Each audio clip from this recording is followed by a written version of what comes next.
Good afternoon. Welcome back to United TV. I hope you're having a good day and I hope that you're enjoying the World Cup, depending on which country you support. We're going to be looking at the breaking Manchester United news. Every day we're going to be looking at the latest stories trending, discuss them, decide whether we think there's anything in them. And there seems to be non-stop media frenzy. I think is the only way I can describe it. It's not just limited to Fabrizio or Ornstein. This is lots of sources coming out from the Spanish capital as well. It seems that the journalists will not leave the Too Many story alone. So we're going to be looking at some of this. Again, I have got a poll running, so if you're watching live, you can vote whether you think Manchester United will actually end up signing Too Many. And I think the story we're seeing this morning is probably not really a surprise. If you look at it in terms of what it means, it's saying Manchester United have offered Too-Many a 5-year contract. Obviously, it's going to be a massive contract if they do offer him. And to be honest, this is essentially just a precursor to Manchester United saying terms agreed. So if Man United have got any sort of interest in signing Too-Many, this would be the first step anyway. I think there's definitely been a lot of talk about whether Real Madrid would consider selling him. And there is going to be some information as well that I think a couple of other journalists have been saying. But I will say that this is one story coming out that Man United offered a 5-year contract to Too-Many. And again, this isn't really something that's going to be insane news. If Manchester United agreed terms with Too-Many, that only moves them into the same category as Carlos Baleba, where they agreed terms with him. If you remember, Edison, the player that Man United are about to sign when the second part of the medical is completed, he agreed terms with Atletico Madrid. So even if Man United agreed terms with Too-Many, the deal is far, far from being done. This is just like the very, very basic first stage. So I think also I will say for context, I do see there's information as well. Other journalists are saying that Too-Many will stay at Real Madrid. So this is the other angle. And just before we started the stream, I did see one other source as well, which I think was put out there by another journalist saying that all Real Madrid players are for sale, which is an interesting angle. And the main team interested, there's obviously going to be rumour, isn't there, about other teams interested. But apparently, the main team or the only team interested, I think, in terms of significant interest, this for me, okay, it's great that Man United are the main interested team. We should be the interested team. We've signed no big names so far, and Edison isn't even over the line yet. So Man United should certainly be interested. The problem is this is pretty much the same news as Manchester United with Matheus Fernandes and maybe Manchester United with other signings we've not got over the line. We were the main club interested in that deal and ended up not getting the deal. So I'm not going to get overexcited about some of these. Like it's, clearly Man United, we were at the front of the queue for Matheus Fernandes, weren't we? But we didn't put the money on the table. The difference this is going to be is that if Manchester United, if Man United are serious, and I know there's like a lot of cliches people say on YouTube, but they're going to have an opportunity, but they're probably going to have to break their wage structure. They're probably going to have to put the biggest offer that Man United have ever made for a player on the table to get this deal done. And a couple of other sources as well, I'll just jump into the chat in a second, but a couple of other sources as well are suggesting that in terms of like a deal, about 105 million is the price being talked about. And in terms of contract, it might be that Man United are trying to offer Too-Many a slightly lower base contract than he would be getting at Real Madrid. I'm sure there's going to be incentives on top. And I think one of the factors as well could be around image rights and how much money Too-Many can make from that. And it might be that there's other revenue sources open to Too-Many when he joins Manchester United. So in terms of like the take-home salary, that's obviously one factor. I think endorsement deals, image rights and things like that. I think Too-Many can certainly cash in on those. And maybe we're looking at bonuses and other kind of different ways of getting money to Too-Many. So I think this is going to be a lot more complex than people realize in terms of like how the financial package is going to work.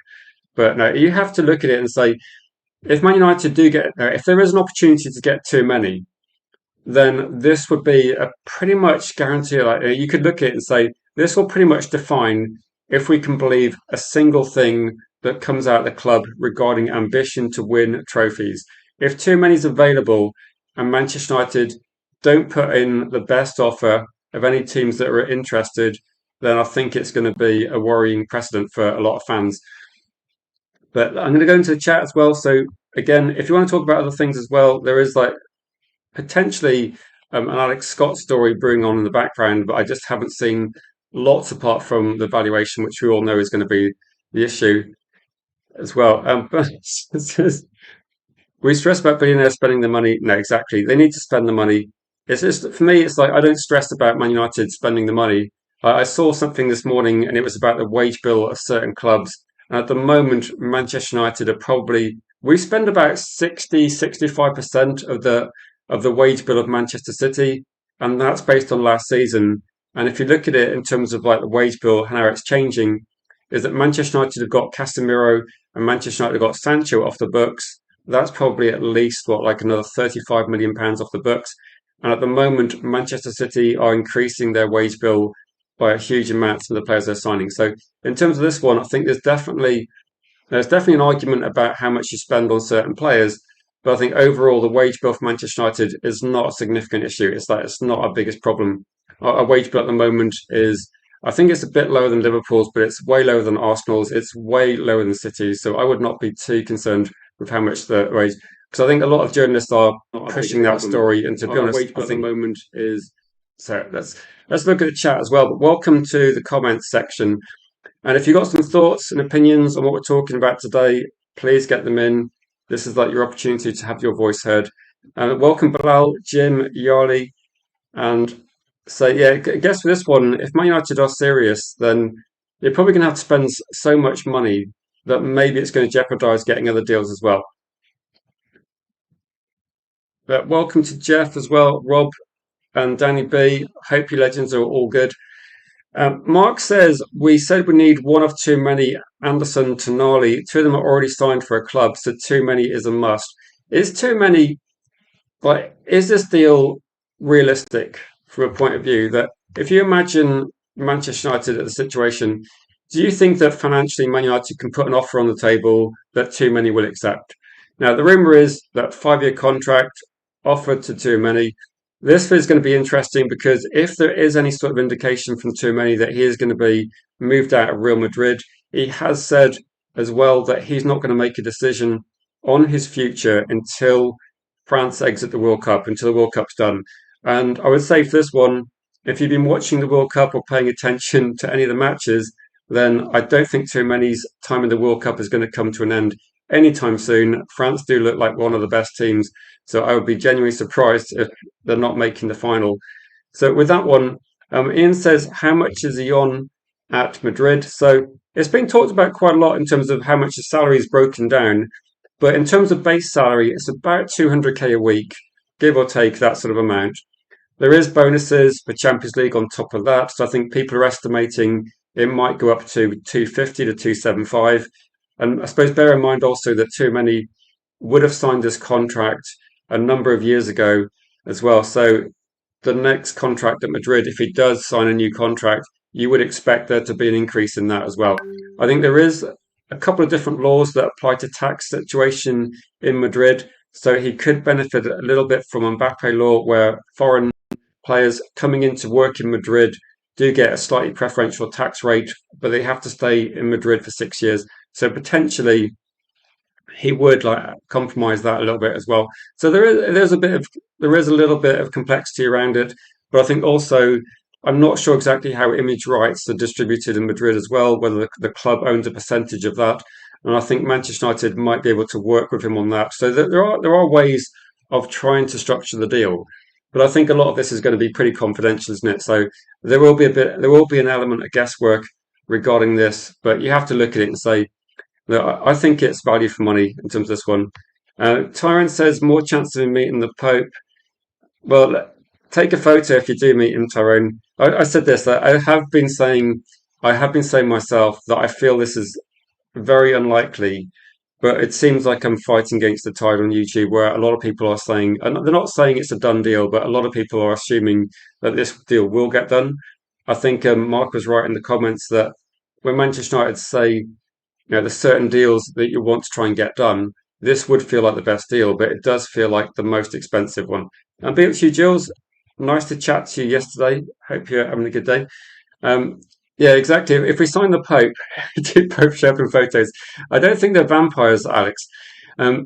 We paid Casemiro 350k, says Ian. Exactly. I think with this one, I did send to a couple of people this morning. I saw a snapshot of the wage bills of the top clubs in the Premier League, and Manchester United's wage bill is significantly below Man City's. It's about 70 or 80 million pounds below Man City's last season. And I think with Sancho and Casemiro off the books, that's another 35 gone. If you consider that like the amount of money that's going to be going to Elliot Anderson as well. I think City would be pushing their wage bill up more. So there's probably about 100 million difference between Man United and Man City's wage bill. So in terms of like getting what you pay for, I think United have got the capacity certainly to hand out some big contracts. If anything, if you're Manchester United and you just moved Casemiro off the books and you've got a wage bill that's going down, it doesn't make any sense not to actually give that money to someone like Germany. You're looking at trying to get the best possible players into your club as well. To be honest, I would say yeah that Pope would probably do about as good a job as I saw Martinez doing for Argentina last night. So no, I think in terms of that, I think when I think a Newcastle fan once report that the Pope had died, like the actual Pope, and somebody thought it was a Newcastle fan, so a Newcastle football player. So looking at this one, is too many realistic? If it is, I think it's almost like a must do deal. I think me and Gaz are on the same page of like it feels unrealistic, but every time we do a stream and do a live poll in the chat, it comes up pretty 50-50, doesn't it? So yeah, it would probably be a sort of deal that if it does happen, it would probably change the way people perceive this transfer window. Because at the moment, the transfer window feels a little bit like nothing's happening. I think there's a mixture of people getting frustrated. And I think at the moment, as soon as Man United moved on from Elliot Anderson and Matheus Fernandes, and we started hearing talk about Santos, we started hearing, Belieber talk resurfacing, and then we start hearing more conversations that Alex Scott, he's the one that Man United might spend a decent amount of money on. I think it starts feeling like each time we have a different player linked, it feels a bit like Man United are making a serious compromise here. And it would certainly change the way people feel. I do agree with you, Ian. But it does seem to be that it's how we have this you have the all or nothing Amazon documentary. It feels a bit like we're going to be getting towards the end of the season or the end of the transfer window, and it is going to be all or nothing. It's going to be either you get too many, or what we're going to see is that the worst case scenario for me is going to be a very expensive panic buy that I'm kind of dreading, like waking up in a couple of days. Well, I say dread; it's all relative, but you can imagine if Alex Scott there's an offer from say Liverpool, for example, or if you see Buadi moving clubs or Sangari is subject to a bid or offer, like some of these top players that are kind of like maybe for us like should be more serious targets. As one or two of those starts disappearing, it is going to get to the stage where there will be limited options, and we could well be doing an expensive panic buy, and it wouldn't be the first time we've seen this as well.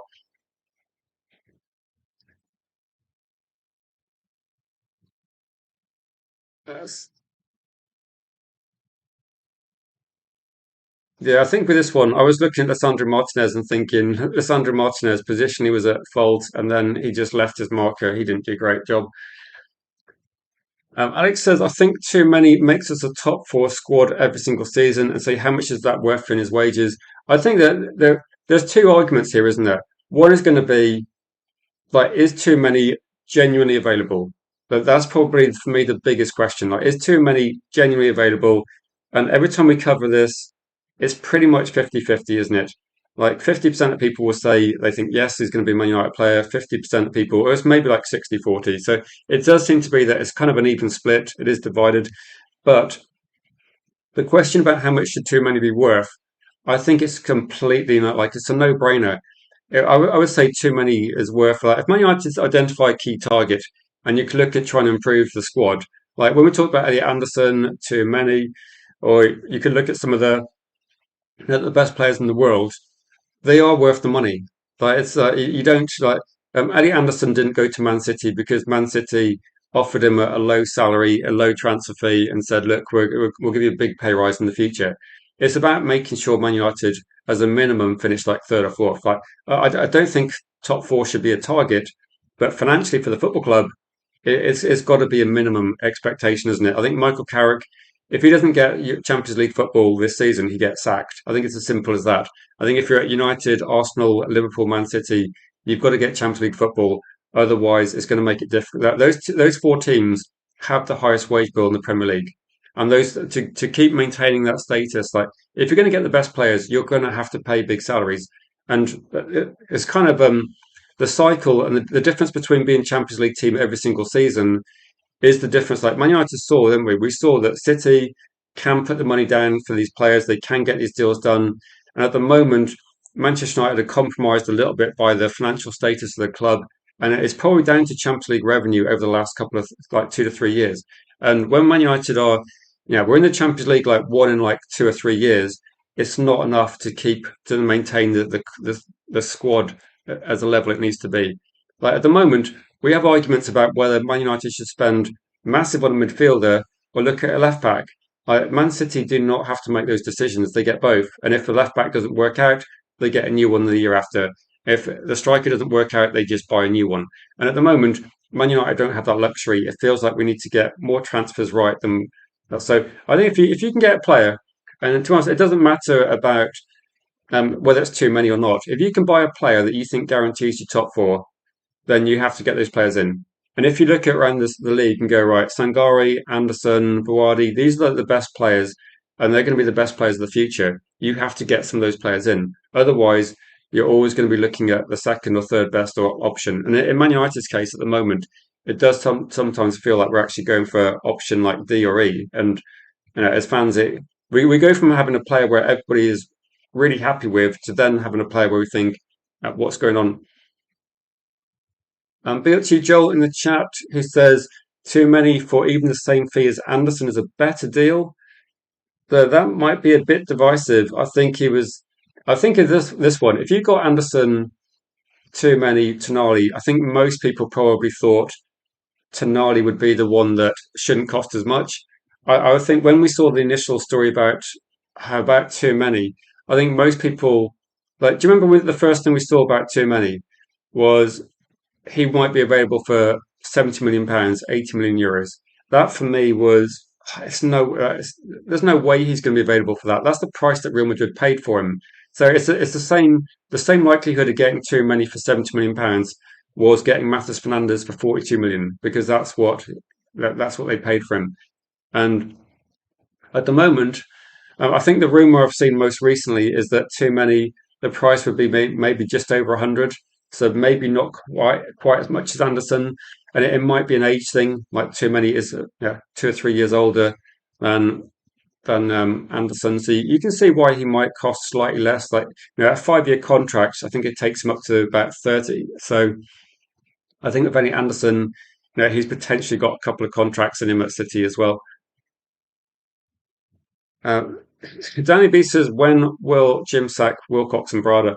Well, I think I would say Wilcox at the moment. Like Wilcox he's probably in terms of the transfer group, he's probably at the top, isn't he? He has the most say. So if Man United's transfer window gets messed up, I think he would be the person that's held responsible. So if you're looking at like Jim Radcliffe will definitely like a scapegoat. If Manchester United mess up, then you would probably be looking at it and say the most likely person to get sacked will be Wilcox. Remember when Man United was messing up with managers, the director of football they employed, he got sacked pretty quickly, didn't he? So I'd imagine with this one, it's going to be down to Wilcox. Wilcox will have the most authority in the transfer window, will probably have final say, although it's expected to be a group decision. If the transfer window is perceived as being messed up, I'd imagine that Wilcox would be the person that goes. But again, we don't know for sure. It depends how they attribute blame, and there will definitely be a scapegoat if Man United mess it up. But there is a long way to go for sure. No, I used to quite like transfer windows. I think now it feels a bit like there's there's quite a lot of disappointment, isn't there, with this one? Yeah, exactly. I think Wilcox would be the person that's gone, 100%. This is a big shout from Yardley saying, I would say Tchouaméni is the best defensive midfielder you can get your hands on today. If United get him, he would have a Cantona effect on the team. it would be like, do you remember when we had that question about Ole Gunnar Solskjaer as manager? And most people said, get Ole Gunnar Solskjaer, defensive midfielder, fix the midfield. It feels like at the moment, I think we got a worse squad overall because under Ollie we were regularly finishing in the top four, and it felt like we were actually building some momentum, and we had a young, exciting attacking force. Like things were actually going pretty well, and it seemed like we had a bit of momentum. And we kept saying like sign a DM, like sign a defensive midfielder to like don't put McTominay there, don't try and put Pogba there or in the time I have Matic at the end of his career. No, yeah, Matic at the end of his career. I think if you can go for too many, it's going to be a big improvement on our team as well. But no, I think like Cantona effect was obviously would have been yeah. Um,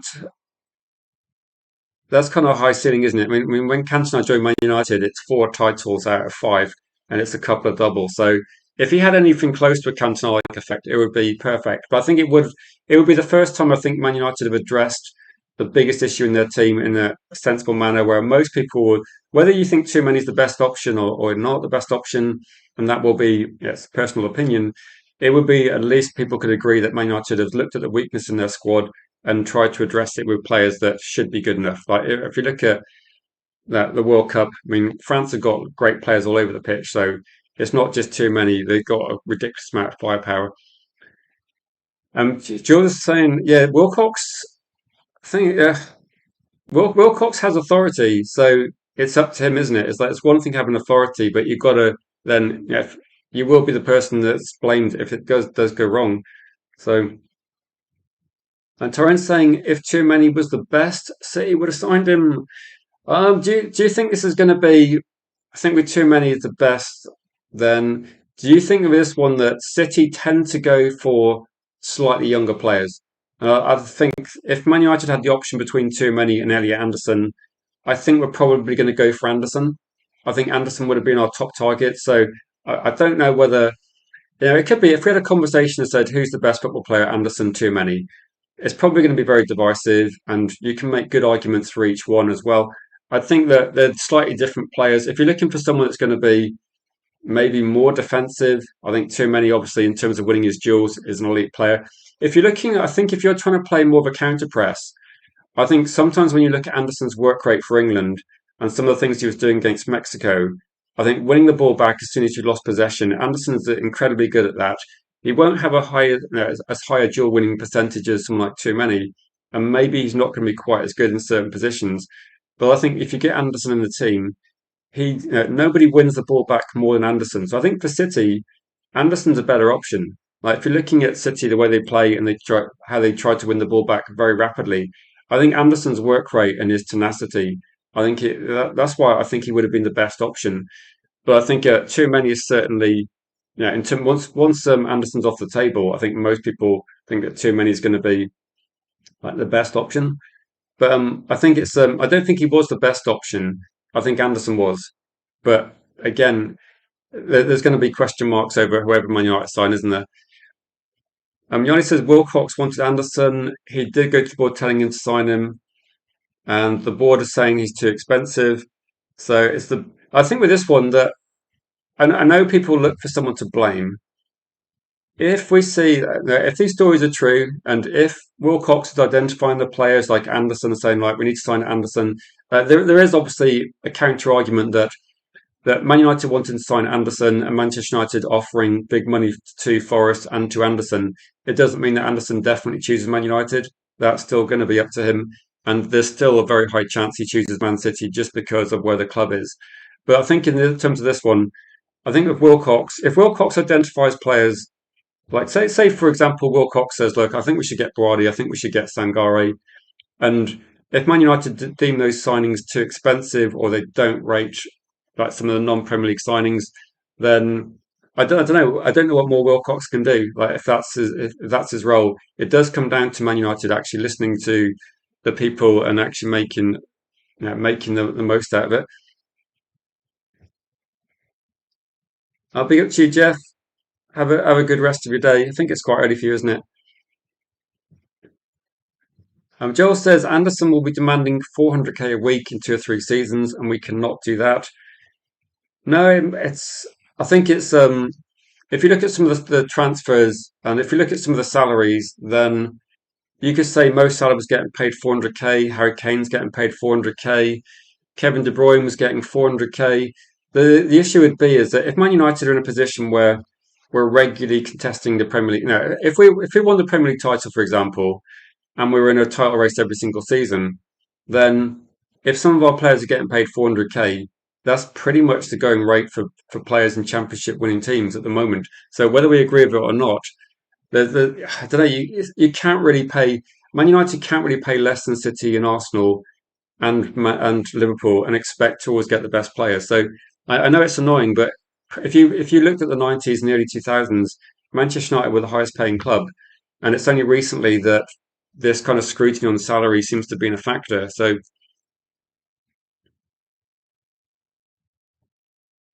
yeah, I think with this, Andy, as I was saying exactly, in different roles, different players. I think Man United, if they're looking for the best, if you're going to go for one player that you think transforms the team the most, my personal view was that maybe Anderson would be the best option out there.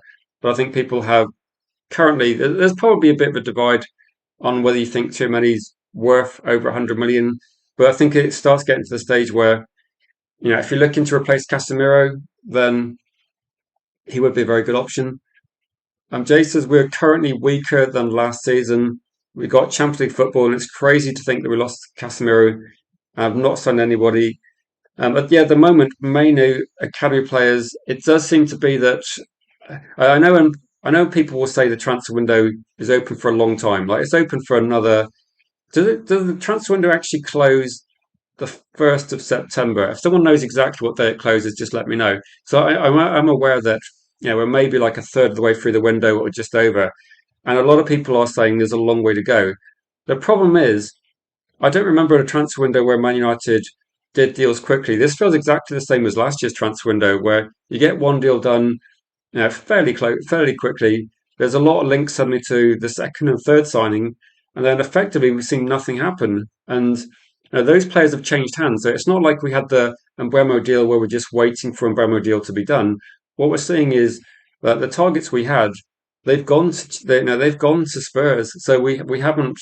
These options aren't open to us anymore. These players are off the table. Yeah, too many minor injury in the World Cup as well. So it sounds like a minor injury back in a week. Joel says, yeah, for people interested in salaries, just Google like Premier League salaries 25-26. Look at the difference between Man United and Man City. And Manchester City's salary, their budget's going to be going up loads. And Man United have already cut the salaries of, if you look at it as well, Mason Mount's on 250k a week. We can pay that. Like we can move Mason Mount, we can loan him out. If you look at the salary Marcus Rashford's on, there's no doubt he can be loaned out somewhere. And if you're looking at the situation, I think Marcus Rashford will probably get sold.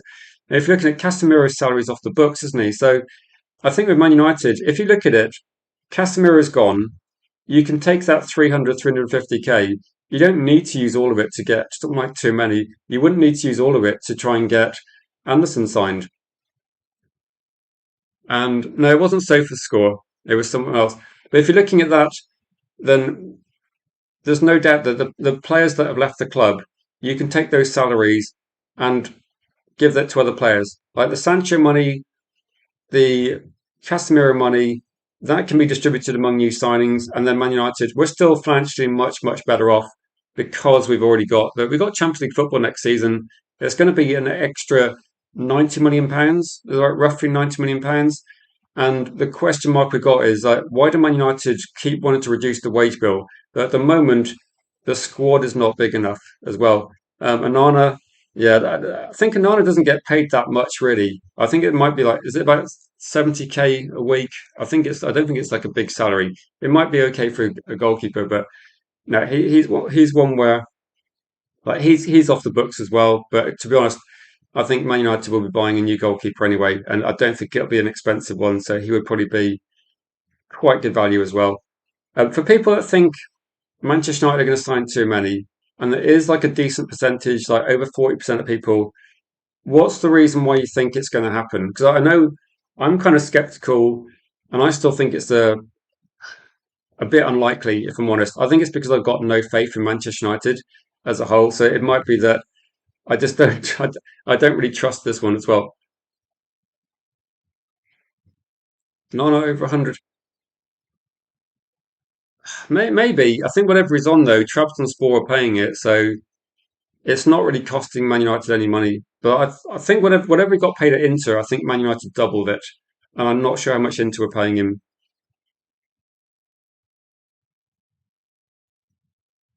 And yeah, one of the reasons why I don't care about the wage bill is because if Manchester United make more profit, I get the feeling that the profit is going to be going into the pockets of the Glazers, maybe the pockets of Jim Ratcliffe eventually, and I don't think it's being reinvested in the squad. So if Manchester United get a lower wage bill, I'm concerned that we're doing exactly what Spurs did with a low wage bill, and it's going to push Man United into mid-table. But it doesn't matter if we get players that are going to be potentially world class in 4 or 5 years. We're talking about next season. Like I think next season we're going to see Spurs improve quite a bit with the amount of players they're spending. I'm not going to say Spurs are going to be top four. I don't think Spurs will be close to top four, but I think they'll certainly improve quite a lot.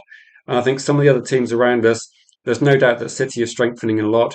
There's no doubt that Arsenal will have the financial muscle to actually improve their squad a lot.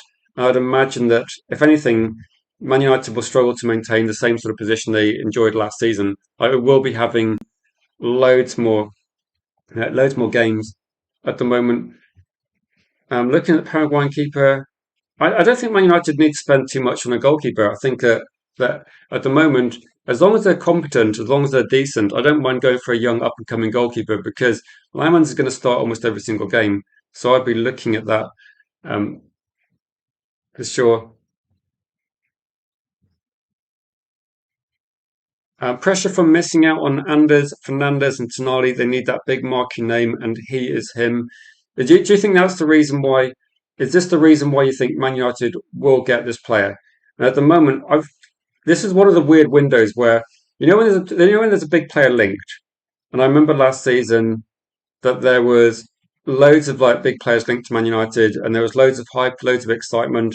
I think this season, when we're linked to someone like too many, I really hope I'm wrong. I just don't have confidence in Jim Radcliffe, Manchester United, the Glazers, Ineos. I just don't have confidence in them to actually um, spend what's required.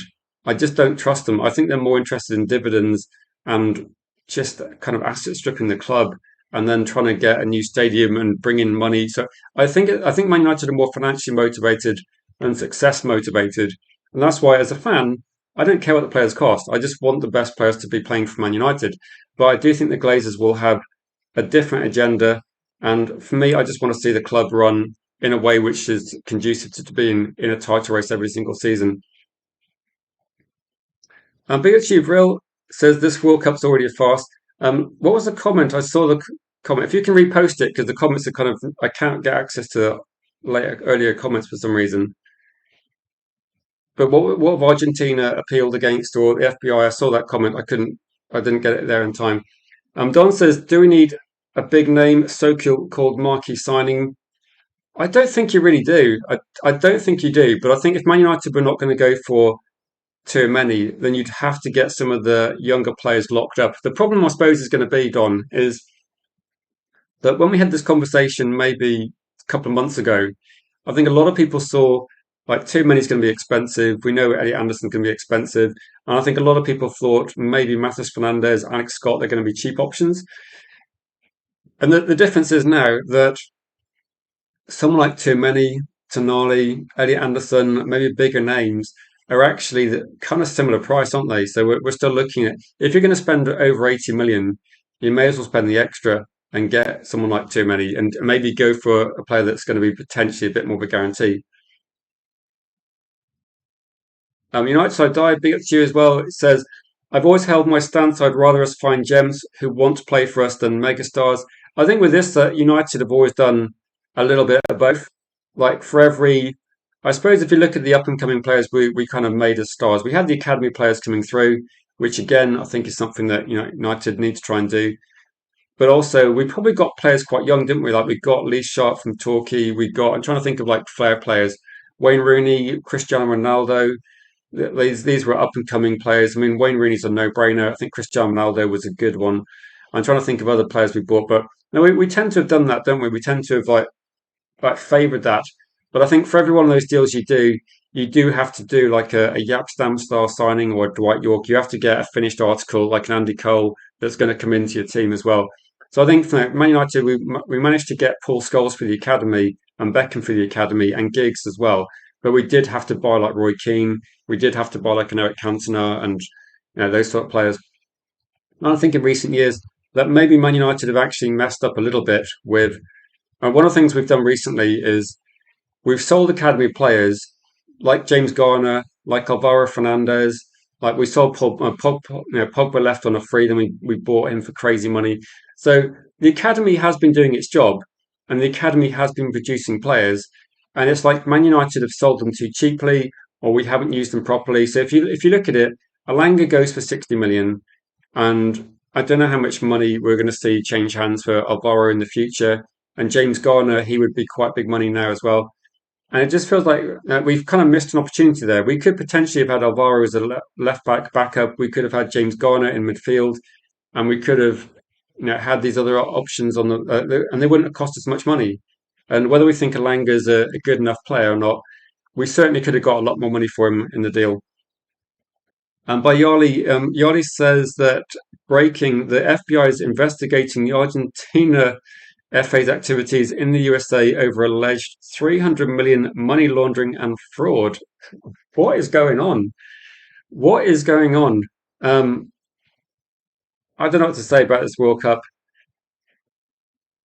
This World Cup has some like I don't know unreal amount of weird, very weird um, things happening as well. So I have no idea, no idea. Big up to you, Man United Greek fan. It's been some time actually. Hope you're doing well. It's been a long time since we saw you in the chat, and thanks for finding the new channel. Good to see you, my friend. Um, so let me go through the comments. What are people? I think the World Cup has been, I don't know, a bit bizarre, but I thought genuinely, I don't know, I thought generally FIFA was favourable to Argentina, but I don't know. I don't the way that there's too much politics in football is obviously a bit of a joke, and I think that there needs to be I don't know there just needs to be a level playing field where if something's like a foul or a penalty or someone gets suspended, just have the same rules for everybody and no one's going to complain. Having these kind of like directives, was it like 20 directive 27 or something that I mean, it's like FIFA have always been a bit dodgy. They've always been a bit dodgy, but I think they've kind of taken it to the next level where you go, right, I thought Sepp Blatter was dodgy. And then since that, we've seen like Qatar, USA, and I don't know, insane amounts of bizarre decisions as well. I don't know what to think anymore. Don't joke about it. Don't joke about it because I saw this. Let me put this. Where is it? Where is it? Yeah, England versus Mexico was an insane match, and I think some of the goal scoring has been like Haaland, Mbappe, Messi. There's been some unreal performances, and there's been some shocking like things happening as well. And Vril said they'll arrest half the remaining teams, deport the other half, declare USA champions. Don't joke about it. You look at things happening and think, what is going on? And it's not for the good of football, is it? He looks like some sort of Bond villain, but he really does. Oh, I hate FIFA Infantino Trump says, but yeah, it's just that we shouldn't be talking about anything other than football, should we? Like, I'm enjoying like the performances of Haaland. I think that Norway have been a great team to watch as well, and I think there's been some like really good football, but there's just been loads and loads of like bizarre stuff happening as well, which is really taken away from it as well. I don't know. Yeah, and I'd imagine look out for sanctions. Luckily for Belgium, I don't think Trump knows where Belgium is, so they might be safe in terms of like any sort of war things that's happening. So they might be safe from Donald Trump. Who knows? So what is worse as an election for the new FIFA president? Um, is there any credible alternatives? like in terms of this one. I was just thinking like who's going to be a good person to because the people that should be in charge of football are people like Cantona that care about it. Is there any like would Beckham do a good job? There must be some people that are actually competent enough that care about football. Like for every person that wants to make money, there must be some people that just see football as something that they want to like run properly. That's all they're hoping. That's what I'm hoping for. Um, so Kane, Rice, and Bellingham are one yellow card away from missing the semi-finals. Yeah, we need to definitely. Do you know what I think that one of the things about this one as well is Manchester United won the Champions League final in 1999. No Keane, no Scholes because of the yellow card rule. I've always hated that rule. You pick up a couple of yellows, you miss one of your best player misses a game. I think it's just ridiculous. Like, maybe it should be. I know it's like a small competition, but maybe it should be like you got to get say three yellows or something. Like, I don't want to see a football match decided because like yellows can be a bit.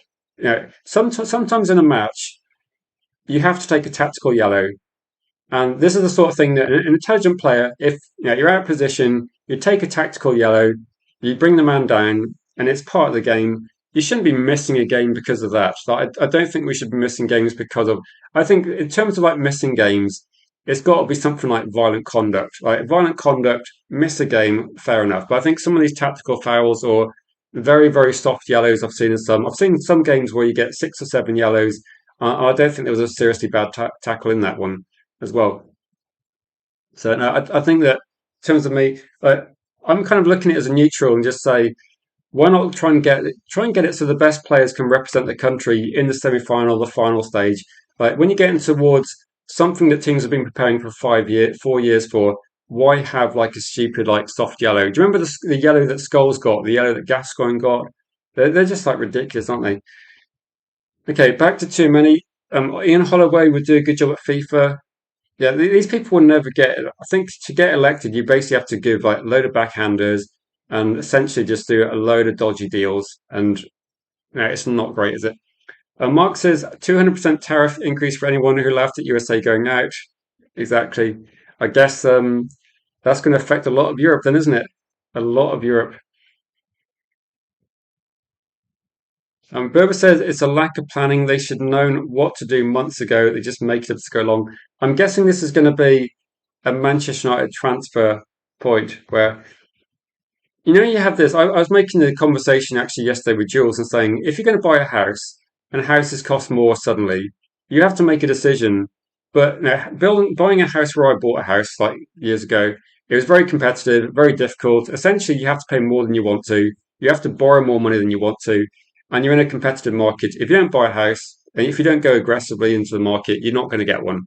And I think Man United, the transfer window is the same. Prices are going up, competition is fierce, and Manchester United just seem to be. I don't know if it's like naive. Is it naivety or just incompetence? Like, did Man United not get these deals done because we're just way too overconfident that players are going to choose Man United, or are we just incompetent? Are we just sat there thinking, why don't these players want to join Man United? We've offered them like a sensible contract. Are we just a Man United like we shouldn't be that naive, surely?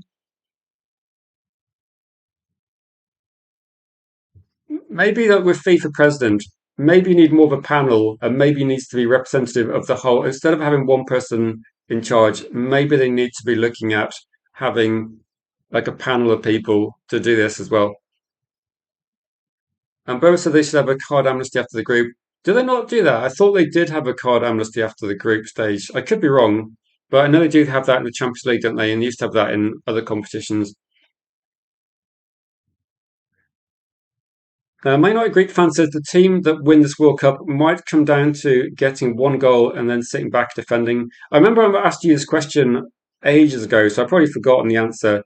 But I'm guessing I can't remember whether you live in Greece or whether you're actually Greek born. So I was going to say the one team that did that was probably Greece when you won the Euros. Like Greece when they won the Euros, very defensive minded, solid. At the moment, what I would say is watching this World Cup. I don't see any teams that can do that apart from maybe Spain. I think Spain are the one team that can shut games down. They don't concede many goals. I think France have got goals conceding in them. England concede goals as well. Argentina concede a decent amount of goals. So I think if you're looking at that, then I think that's the way Spain could win it. I think it'd be very disappointing if that's the way it goes. I am kind of hoping that teams like Mbappe with like France, and I think France against Spain, I think Spain might struggle because for me, France just carry multiple threats over the pitch, and I think that would be the way it goes. Weird tire kicker FC says Ryan, shopping for Fry with fiat money. Um, it does seem to be that. Danny B says pure incompetence as well.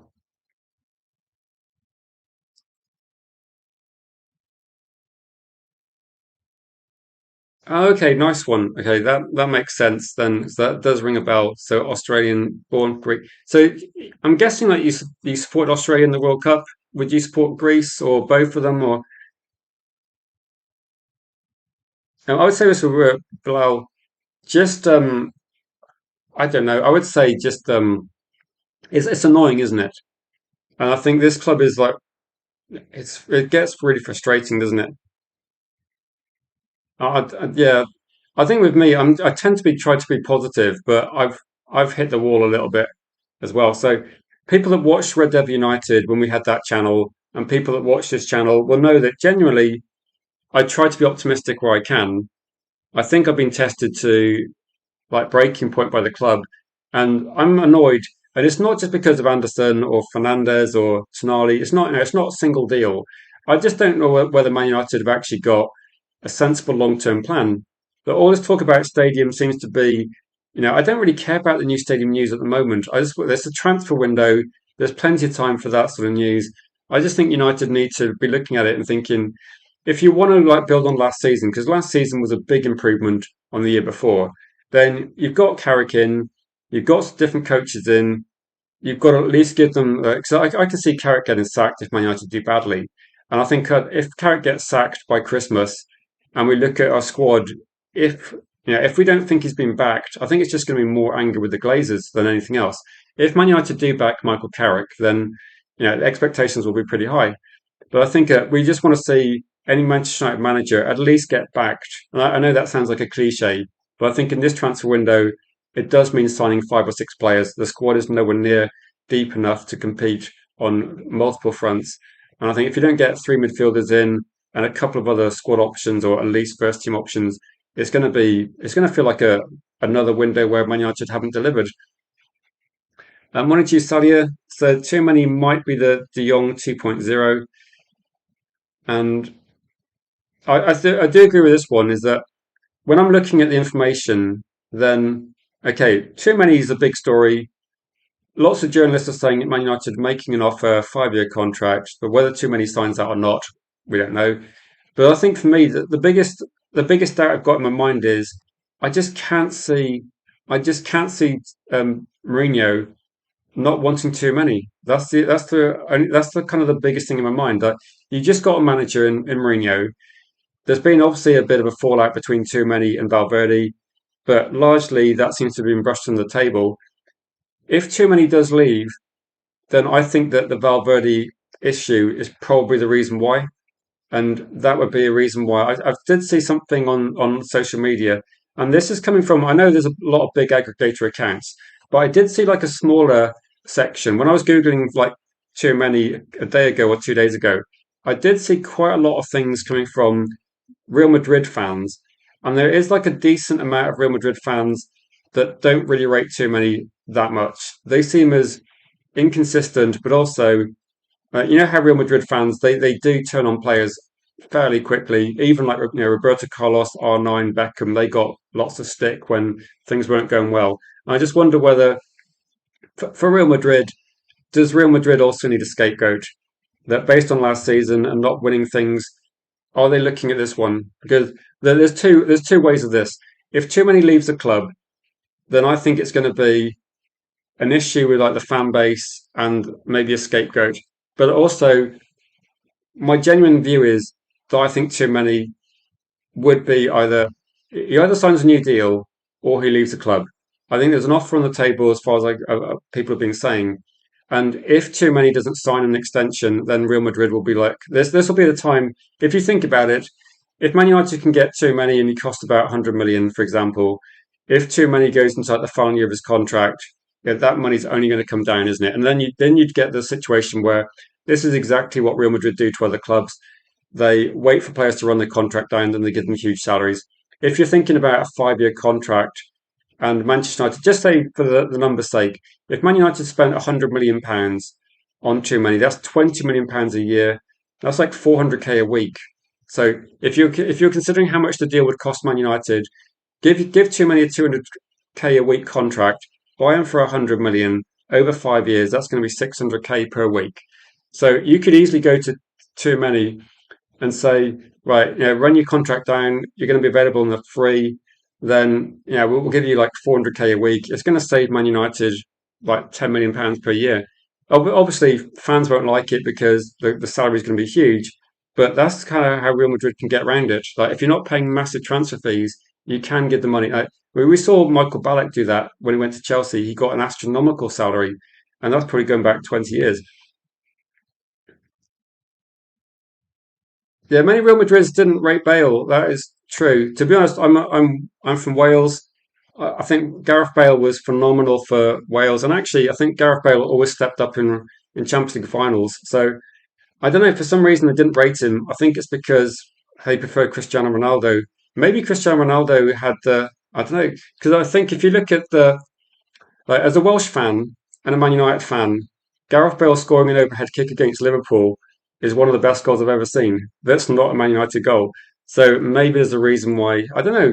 I don't know why it didn't make any sense to me because I think Gareth Bale was a passionate football player. He was someone that when Wales played in Europe and they beat Belgium, Gareth Bale was like posting selfies on the plane. He was such a considering how much better he was than the rest of the Welsh squad. He just like put his heart and soul into that club. I don't understand why. I mean, there must be a reason for it, but Gareth Bale was top quality. I mean, in terms of like British players, does Gareth Bale rank as one of the best ever? Because in terms of like what he's lifted as a player, it's apart from England winning the World Cup, I think Gareth Bale's probably won more domestic trophies at the highest level. So they got rid of Di Maria because he wasn't good looking. Is that a joke? Is that why they signed Beckham? I don't know. Real Madrid has some issues, doesn't it? I mean, to be honest, if Man United can benefit from getting players in, I don't think people are going to. We're not going to be having a competition about who looks the best in terms of players signed, are we? We just want this one as well. Yeah, Gareth Bale was the best football playing golf player I've ever seen. I'd say. Big up to US Madison in the chat as well. Hope you're good. Man United Greek fan says, with too many, we should pay up and get the player. The market is expensive, worth every penny. So, okay, question, maybe a yes no question. At the moment, I have got the question in the chat saying, will Man United sign too many? It is getting like close to 50-50. And at the moment, I'm on the no side, but I'll change my mind if something serious happens. Do you think there's any chance? So yes, no question. Do you think there's any chance that we hear in the next couple of days that too many agrees terms for Man United? I mean, it could be that if too many wants to sign, and again, if too many wants to sign a contract with Madrid, then signing terms with Manchester United is a bit of leverage, I suppose. If too many does sign terms with Manchester United, I'd imagine that with some of the fan base that might be burning bridges with Madrid. I would be a bit surprised because it would start feeling that momentum is like moving in that direction. And based on how fans are, I think with probably Man United go a bit crazy in terms of like how players are perceived as well. Who's the source for this one? I would say this one, Daz. Most of the sources now are Spanish journalists. So the journalists that write for Real Madrid newspapers, the Spanish mainstream, and other sports outlets. But in terms of this one, I did say at the start of the stream that we got this source saying, too many offered contract by Man United, which is absolutely fine because Man United they can agree, they can offer contracts. Man United agreed terms with Belieber nearly 12 months ago, and he's not a Man United player. And then there's other Spanish sources again saying that too many is going to stay at Madrid. there's Spanish sources as well, and other sources saying, let me put out the other one I saw as well. Other sources as well saying that Real Madrid players, every player has their price as well. So it could be that too many. It could be that no, it could be that Man United want too many desperately, and maybe for Real Madrid, it's just a way of getting. If Real Madrid want to sign Elise, for example, maybe getting 100 million into the club for too many is the only way they can do that. Like Elise is potentially going to be 200 million. So if they're serious about buying some of those signings, and do you remember the election for president at Real Madrid? There was lots and lots of crazy promises thrown around about they're going to buy this player, buy that player, and maybe that's what's going to happen as well. And Rob says not a chance. Debassa says you hate Bale too. Scored bangers against your side in effort. Yeah, career mode. Uh, no, he was good. You should have signed him then, Debassa, shouldn't you? That's the problem. You should have had Gareth Bale in your team, not against you. I say Madrid, South American wonder kid. Have we got? I was going to say, have we got like any sort of sell-on clause? I did see a little bit of a. I think it was a Mason Greenwood story this morning that did say that I think he's getting close to agreeing a move, but I don't think it's a massive money move. So I don't think it's going to be bringing in, a lot of money for Man United. But it might be something. I was hoping that he would be moving for big money, but it doesn't look like that, unfortunately.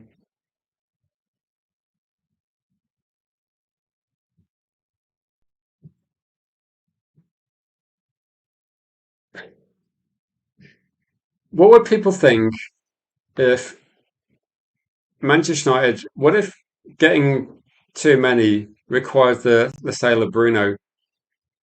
That I'm not saying that that would happen. It would feel a bit like I don't know. I don't know if it would be a backward step or a sideways step. It would be yeah, if Man United are looking at changing their squad up in like a massive way. I do think it would be very dangerous to move Bruno on at this point in time. But I don't know. But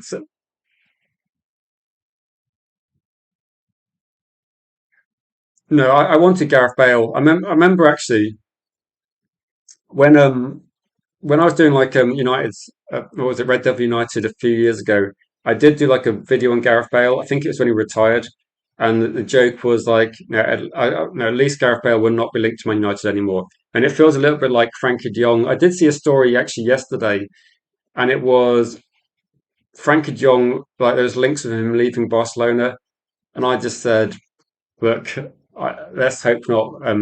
Hope there's no story.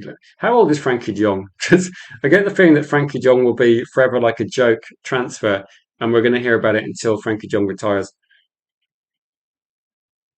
Real Madrid was rejecting your offers. Maybe maybe we're going to find out what that's like in actual real life Tabasas when Man United come knocking. Um, but no, so Rob said he thinks there's not a chance. Does everybody else share the same sort of view that if Man United offer too many terms, and if you are too many and you've got a decision to make, you've got a contract on the table from Real Madrid. Do you think you can negotiate a better contract? Because clearly, Real Madrid are going to have a situation where they don't want a player to leave on a cheap deal. So when you get to 2 years on your contract, it tends to be right. You've got to get these players signed on, and you can't have a situation like for example, look at some like Crystal Palace. They turned down big money for Mark Gahey. In the end, they get peanuts a couple of years later or 18 months later. And so this could be the situation. What I would say as well is everything I've said about the contract situation for everything you said about the contract situation for too many applies to Alex Scott as well. Alex Scott is under contract for 2 years. The price they want for Alex Scott is quite high. Alex Scott has no interest in signing the contract as far as we can see. I'm not sure what his salary is on, but Man United, I think we should definitely consider like if they say they value him at 80 million pounds, for example, why not offer 60? If we think Alex Scott is worth 60, why not offer 60? If another team offers more, then fair enough. But I think Man United can test the water with that for sure.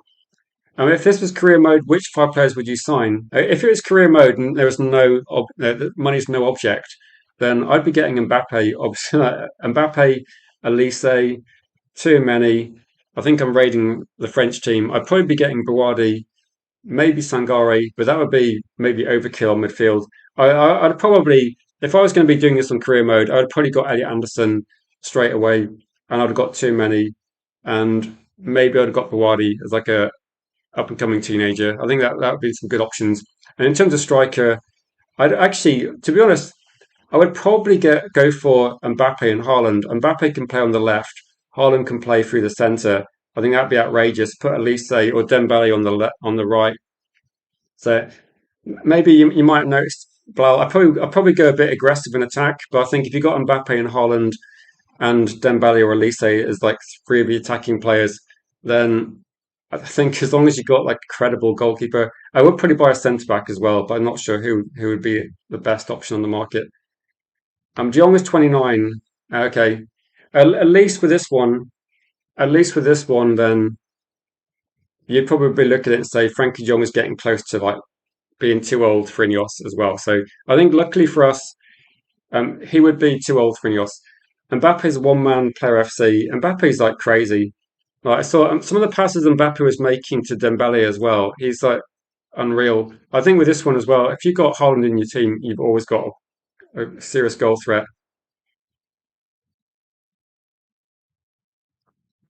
So George best British player of all time, not even close.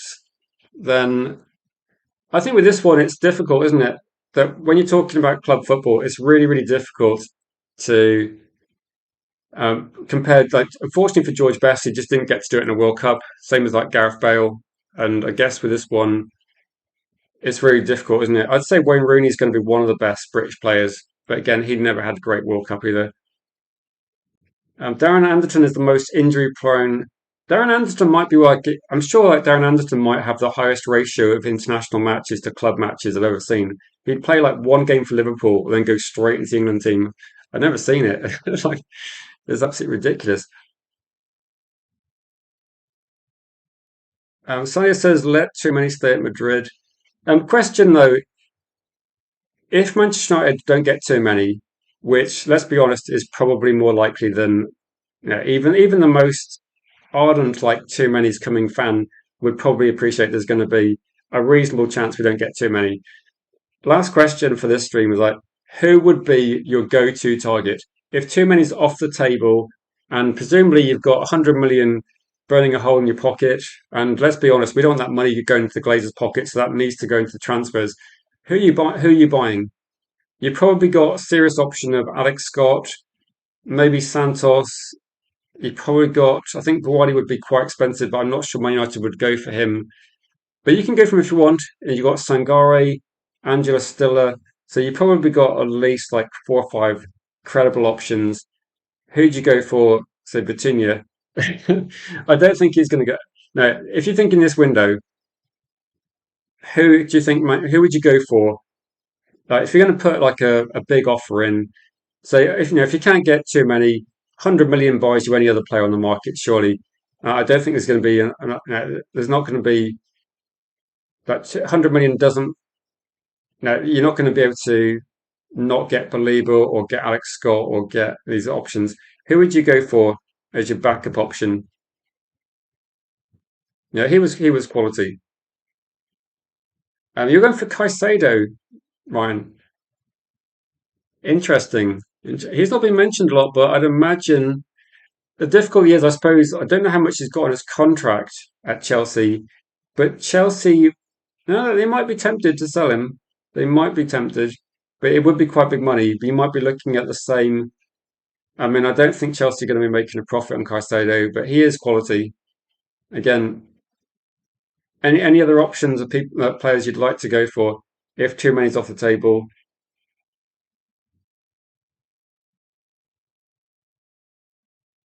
So best Charlton, Robson. Yeah, Brian Robson was top quality.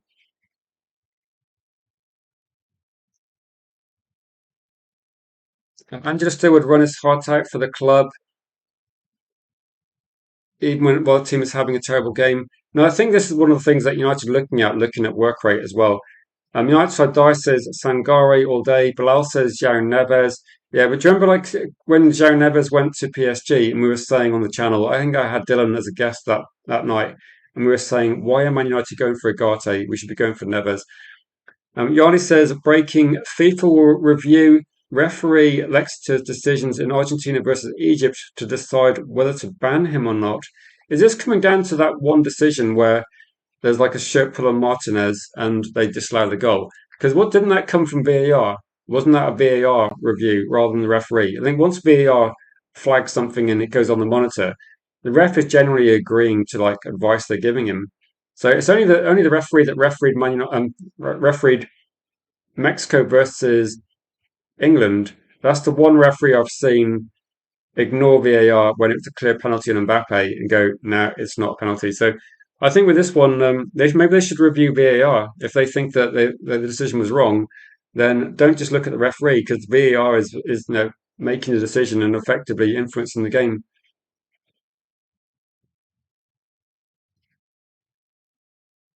Yeah, if you're looking at the guys we're linked to, then Adam Wharton. Yeah, Adam Wharton is good. Yeah, he's definitely good.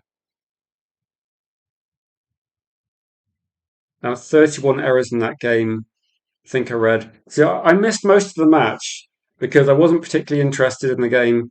And then when I saw it was 2-0, I started watching it. So I saw some of the end of the game. I don't know. That seems like a credible, a huge amount. Said Neves was too short. I don't know.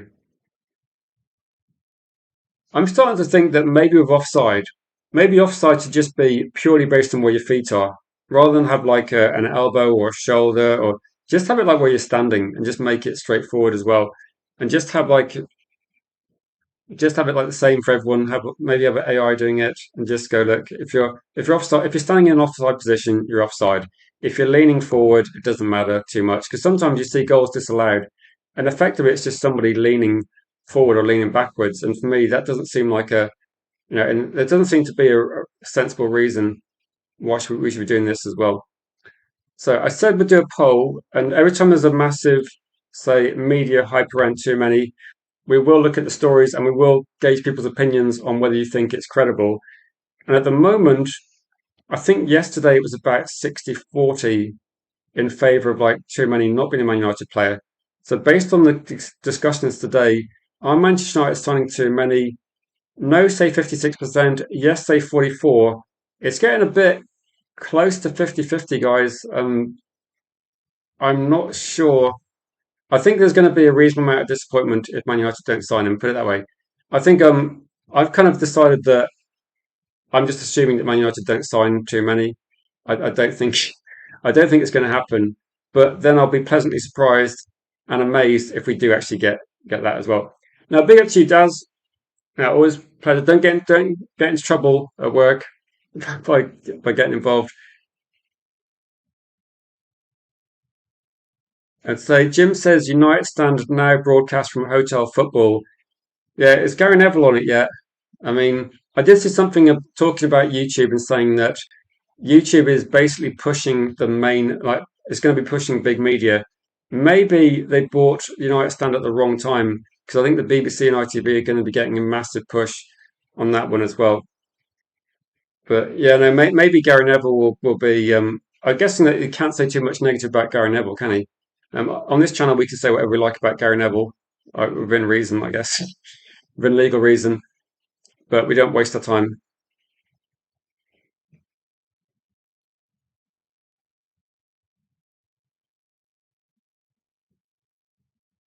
Uh, Yeah, if anyone's got any final comments or questions, there might be a stream tonight. Say, Yandi and Monday, what's happening with that? I think Yandi and Monday, as far as I'm aware, I think Liverpool had offered quite big money. I think they might have even offered the 100 million euros that he's supposed to cost. I don't know if there's any more developments on that one because I think Man United aren't in the conversation. So I think with the Diamonde stuff, he was on the shortlist, but I think that now he's going to be genuinely probably that sort of money. I don't think Manchester United are remotely interested at all. Wharton friendly as well. As yeah, no worries, Bilal. I might do something. There's no football tonight, so we'll probably do a stream. I'm not sure what time, but I'm guessing between 7 or 8. We obviously want to. We'll probably try and miss the Gary Neville stand because that will be obviously a popular stream for people watching. Um, United says FIFA did want the two goats to meet in the final. Well, unfortunately, they didn't. They didn't count on Portugal having a really crap manager, did they? And say FIFA removing Ronaldo's suspension. The thing is, Portugal and Argentina, there's no way they're the best teams in the World Cup. Like France and Spain are way, way better than those from what I've seen. I think England are a better football team than these two as well. Yeah, for me, I think when you start compromising the rules, people start if you start questioning sporting integrity, I think people start shutting off a little bit as well, and yeah, it makes people a bit disappointed. No, we will do more calling shows as well. So for people that want to get involved, I did do a poll a couple of days ago, and 85% of people voted they wanted more calling shows. But do people prefer watching calling shows to taking part? Because I can do calling shows more regularly, and they're not difficult to organise. The only problem is that if people aren't keen or enthusiastic to join, then it just becomes like it'll be the same sort of stream as me talking about it. So, I mean, we did get a couple of callers on last night, but maybe if we do them more regularly, maybe people will be a bit more keen to come on. But again, it's a friendly environment, so please come on if you're able to come on.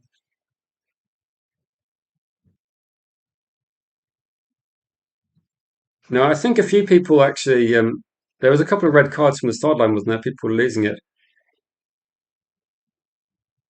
Gregory says we have a title winning opportunity right now. Players must be acquired to back Carrick in the team. Do you get the feeling that that's exactly what Man City are doing? Like Man City are doing exactly what we should be doing as well.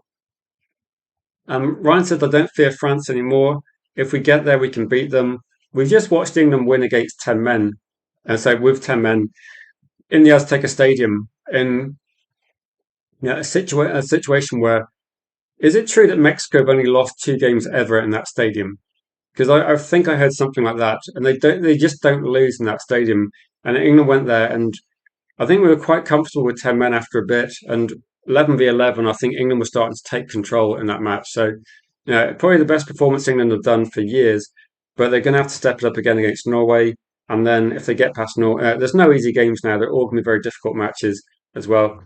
Only twice in Azteca. It's a brilliant stadium, but I have to admit I wasn't particularly excited about England's prospects. When the game was going to be played at 7 p.m., great for fans, but I think it would have been incredible heat there. So maybe for England actually having the game, we watched it at 2 a.m. and it was a pretty exhausting watch for one for multiple reasons. But maybe that was actually quite a good thing as well. And yeah, I don't know if people remember. I remember watching the game in 1986, and when Maradona scored that goal, yeah, my mum went absolutely mental. So it was, I think also, given like historical things that happened between England and Argentina in '83, then the World Cup in '86 was obviously, yeah, it was like quite heated. And for me, I just remember, that's kind of one of my earliest World Cup memories. And I think it felt a bit like that. I know people keep talking about the Maradona one, but I was just thinking it's just the altitude. But the difference was England were playing it like the 1986 World Cup was all in Mexico. The problem with this World Cup is that you're moving to a very high altitude for a limited amount of time, and then you have to play matches there. So I think it does give Mexico a bit of an unfair advantage, which I don't think is great. And as a rule as well, you can't be having like, how can you have a World Cup where some of the games are at low altitude, some of the games are on the coast, and some of the games are very, very high up in Mexico. It just doesn't make a lot of sense, does it? So I don't, did you watch that? It was I thought it was, I was gonna say I found it funny. When I saw the video, I was ouch. Yeah, it was yeah, it wasn't like nice viewing, was it? Particularly at Jordan Henderson's age, you don't want to have those sort of falls at that age. And so I remember when it was a very big deal. United, so USA beat them in Azteca Stadium. Wow, that's pretty impressive. Yeah, like I say, I remember seeing Maradona in 1994, wasn't it? Where no, no, actually 1990 as well. I think he definitely he broke a few rules. Um, Not the handball one I'm thinking of, but definitely broke a few substance abuse rules as well, didn't he? They couldn't handle the altitude. Did that get used by any national newspapers? Because I feel like it should have. I think if they didn't use it, then I think they missed the trick regarding that one. Now that was quality. Um,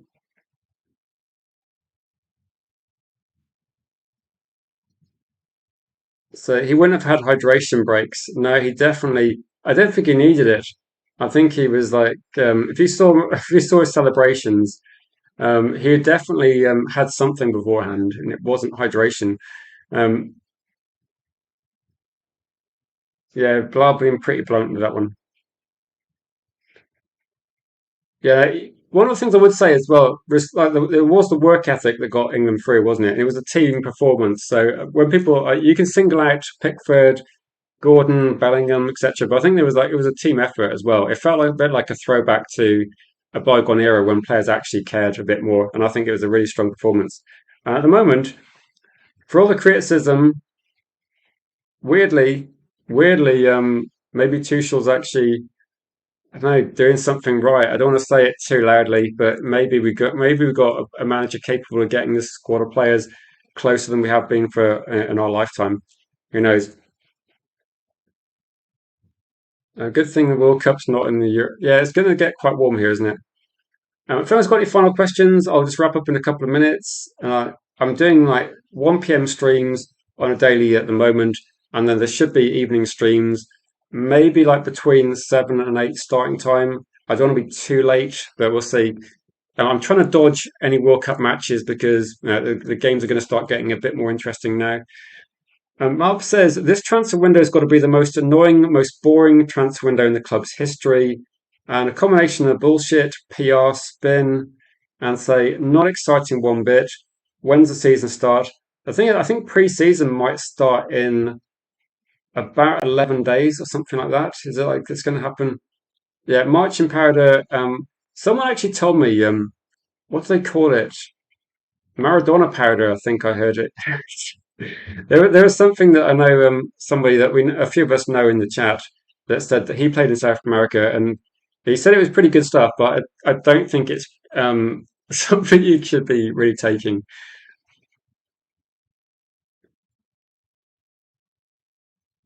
So Mexico doesn't exactly invite Brazil and Argentina to play them in the Azteca Stadium. They must be playing them in qualifying matches though, because when I heard the record, surely that must incorporate the qualifying for the World Cup matches where Mexico. I was actually trying to think. Now Mexico will be in North America, wouldn't it? Qualifications.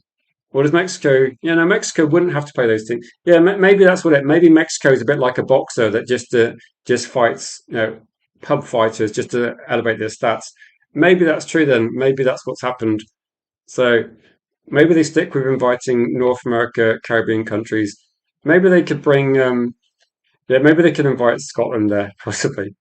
Yeah, I would say unless you want to do some serious prison time, definitely don't bring Maradona powder through customs. And based on which South American country you're in, it could be even more serious. Just don't don't do that sort of thing. Otherwise, you're looking at serious prison time or worse. Yeah. Apparently it's good stuff though from a reputable source that I know played football in. I think it was Chile actually. Andy says France would smash us for our defence.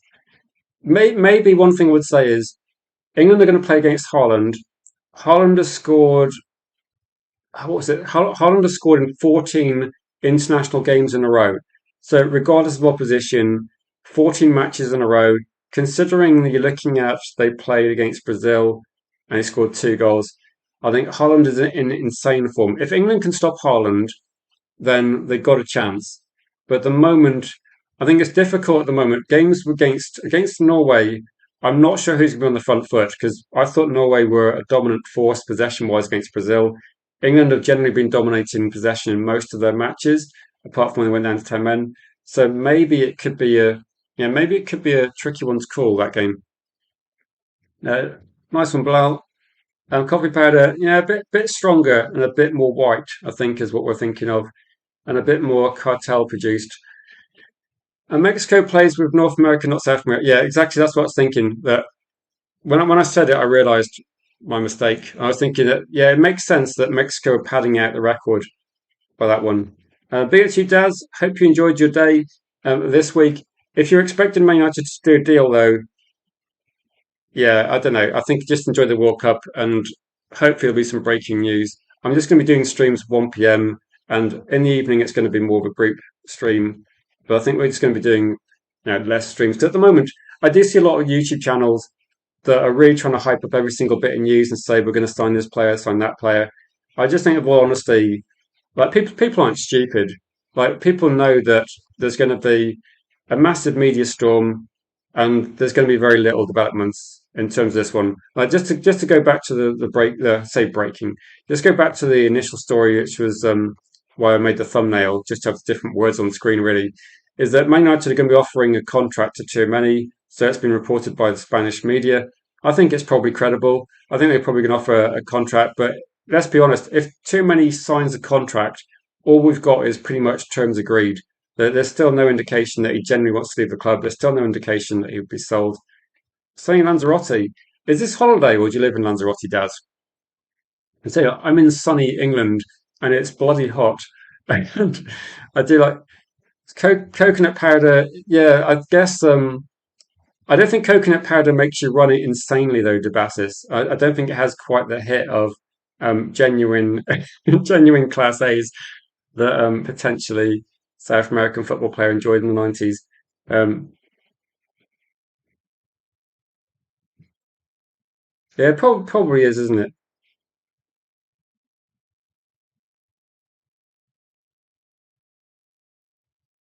Yeah, I actually thought as well, Man United Greek fan, I thought that when England went down to 10 men, there was like a 5 or 10 minute period where Mexico looked really dangerous. And then I think England shut them down. And England just looked like they could defend all day. And Gordon did a great job down one side. And I think England just like they just thought it was organised very well. And I think that England surprised people by their defensive stability. And maybe that kind of gives me hope as well that maybe against maybe against bigger team that England might be more defensive. So I think yeah, it could be. Yeah, enjoy it, Daz. Enjoy it, mate. Hope you have a great week there. I will be on holiday in a few weeks' time. But what I might do is because I've got a TikTok account, I might do like a little video on a daily basis, and I might do a little bit. I can do YouTube Shorts, and I can do a bit of TikTok abroad, just spending like a little bit of time. But I will be going to Spain myself, and I don't know. Maybe I don't think I'm going to be going anywhere near Madrid, but maybe I can like see if there's any like sort of Spanish hype. I also can't speak Spanish, but my daughter is actually quite good at Spanish, so I don't know if we see any information, we can let you know on it. Because I think we'll be able to see the news and things, but obviously I won't understand a word of it. No, I agree. But guys, we're going to wrap it up. Big thanks to people getting involved in the conversation. Thanks for voting as well. Also, a big thank you to people moderating the chat. It's been like the chat's been fantastic the last couple of weeks, and I know people are frustrated as well. And also, a big thanks to people that are channel members. It's always supported, appreciated, and helping try and push the channel back up to 1K if you can. If you're able to share the stream with any sort of mutuals that you know enjoy football content, it's always appreciated. And if you can pass it on to people you like that like rational football content as well, then please do so. It's always appreciated, guys. And yeah, nice one, Yoli. There will be some more watch longs coming up. G Wolf's actually not feeling that great. I think he's obviously done a lot of good content for the channel as well. He's very tired, but we will be trying to cover up and coming matches, and as well as invite you guys if you're interested in joining calling shows. We'll be doing more of those. But again, it might be that if people don't call in, that's absolutely fine. I'll just answer questions as well. But take it easy, guys. Appreciate it. Don in Spain, if you see information Spanish side, I don't know if you're fluent in the language or not. Just post some stuff in the chat or leave a comment on a video or something, because any information at this point is just useful stuff. So hopefully as a community we can just try and share credible sources. And then guys, have a great rest of your day. I might catch you this evening if you're around. Otherwise, I'll see you tomorrow.